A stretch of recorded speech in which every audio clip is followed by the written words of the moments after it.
यह कहानी है उस राजा की जिसने युद्ध भूमि में मौत को देखा और मुस्कुराकर स्वागत किया। कहते हैं हल्दी घाटी की धूल अब भी उस खून की गंध समेटे हुए है जो तलवारों के जंग में बहा था।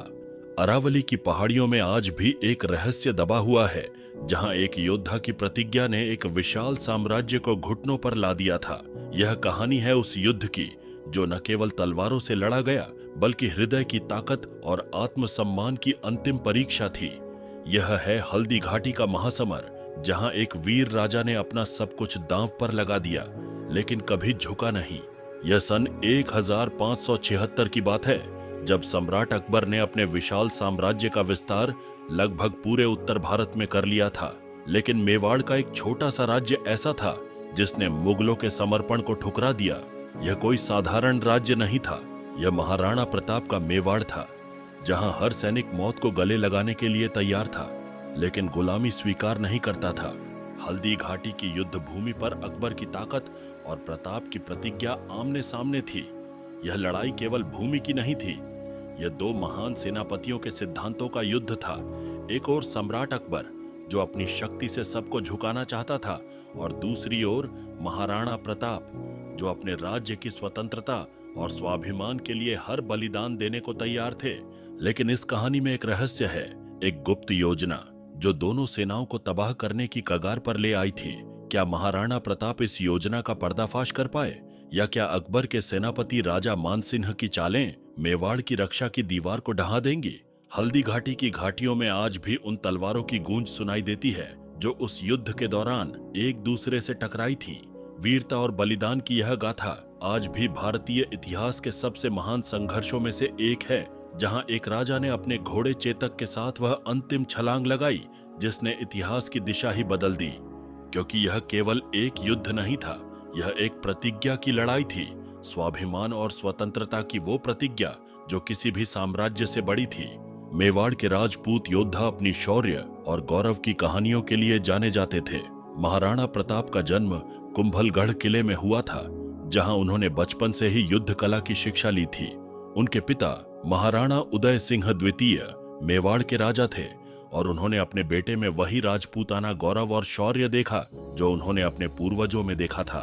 प्रताप का व्यक्तित्व मजबूत, साहसी और दृढ़ था। उनकी मां जयवंता बाई ने उन्हें स्वाभिमान और स्वतंत्रता की भावना सिखाई। बचपन से ही प्रताप ने तीरंदाजी, तलवारबाजी और घुड़सवारी में महारत हासिल कर ली थी। उन्हें अपने राज्य की सुंदरता और संस्कृति से गहरा प्रेम था। मेवाड़ की अरावली पहाड़ियों, झीलों और किलों ने उन्हें प्रेरणा दी और उन्होंने संकल्प लिया कि वे कभी भी अपनी मातृभूमि को किसी के अधीन नहीं होने देंगे।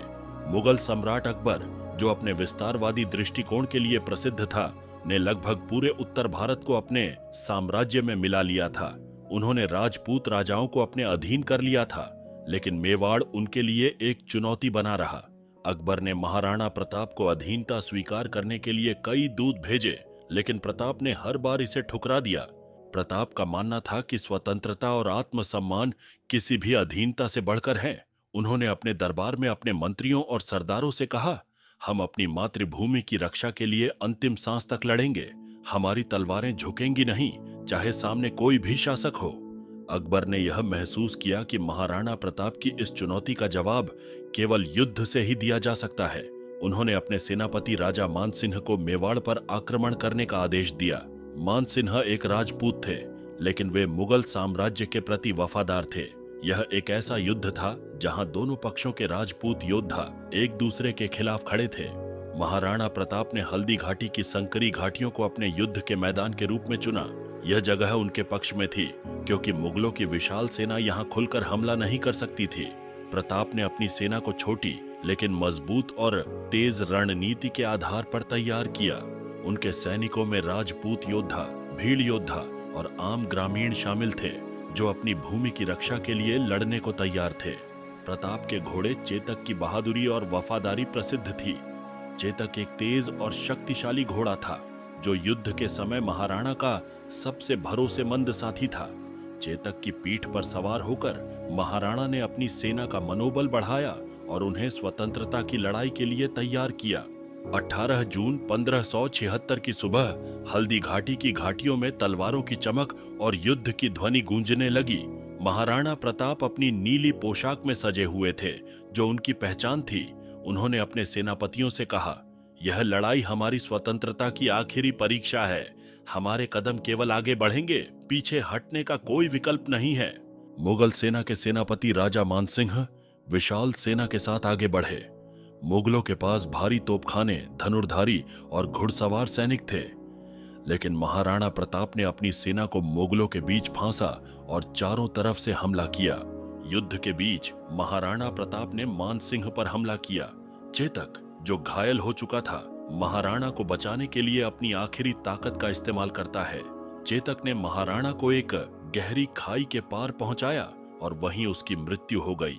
चेतक का बलिदान आज भी वीरता की मिसाल है।